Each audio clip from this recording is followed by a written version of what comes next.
This is a download from BBC Learning English. To find out more, visit our website. 6 Minute English from bbclearningenglish.com. Hello, this is 6 Minute English. I'm Sam. And I'm Georgina. How do you feel about politics, Georgina? Well, there's a lot around at the moment. Yes, indeed. One thing I would like to see in politics, particularly British politics, is more women in Parliament. About 34% of our MPs are women, which is the highest it's ever been, but it's still not close to 50%. In order to be elected, though, you first have to stand, don't you? Yes, we use the verb stand when you are a candidate someone can vote for. Women in politics is our topic today. Before we get into it, today's question. Which country has the highest percentage of women in its parliament? Is it A, Rwanda, B, Sweden, or C, New Zealand? What do you think, Georgina? I'm not sure.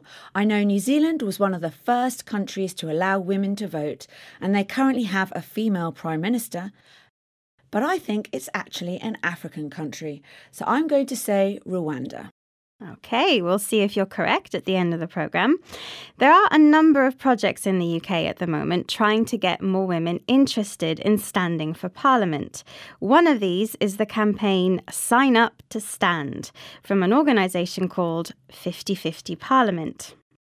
Lucreska Ua is someone who has taken up that challenge and is hoping to stand in upcoming elections. She was a guest on the BBC radio programme Women's Hour. She wasn't always interested in politics, though. How does she describe it? I didn't really see myself in the Houses of Parliament. When we see it on TV, it looks extremely boring. Politics looks boring, especially as a young person. And so when I saw that 50/50 Parliament were including women and including young women and including a diverse range of young women, I thought, wow, this is really for me and it can be for me. So I decided to sign up to stand. And ever since, I've just been excited at the prospect of me standing for Parliament. So what was her original feeling about politics? Boring. She thought it was boring, particularly as a young person. In fact, she couldn't see herself as a politician. She couldn't imagine herself doing it. She says that she's now excited at the prospect of standing.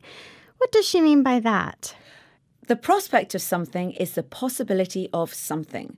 So before she thought it was boring, now she's excited at the possibility that she could be a member of Parliament. So what was it that made her change her mind and think that politics wasn't so boring after all? Here's Lucreska Ua again. I think everybody has a politician within them because we all get angry about something. But unfortunately, when we see it, it's all jargon. It's not words that we can understand as even just as a working class person who hasn't, been to a private school and who's come from a disadvantaged background. And so I realised, politics is for absolutely everybody. It's just the way that you speak about it that has to be tailored to everyone.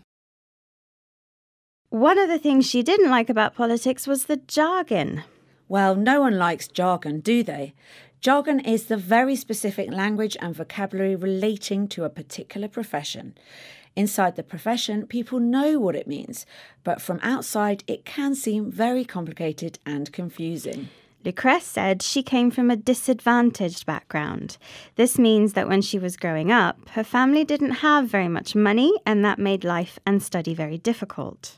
But even though, or maybe because she came from a disadvantaged background, she has become interested in politics and thinks that it can be something for everyone. But rather than use jargon, you have to tailor the way you speak for everyone. To tailor something is to make it fit. In the same way that a tailor makes clothes fit, you can tailor your language to make it easy for everyone to understand.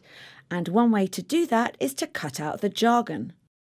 That's just about all we have time for today, but before we review the vocabulary, it's time to get the answer to today's quiz question.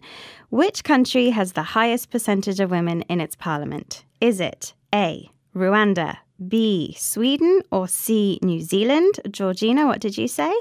I made an educated guess of Rwanda. An educated guess and a correct guess. Well done. And well done to everyone else who got that right too. According to 2019 figures, Rwanda's parliament has over 60% women MPs. Go Rwanda. Okay, let's remind ourselves of today's vocabulary. Of course, to stand is the verb we use when someone is a candidate in an election. When someone stands for election, you can vote for them.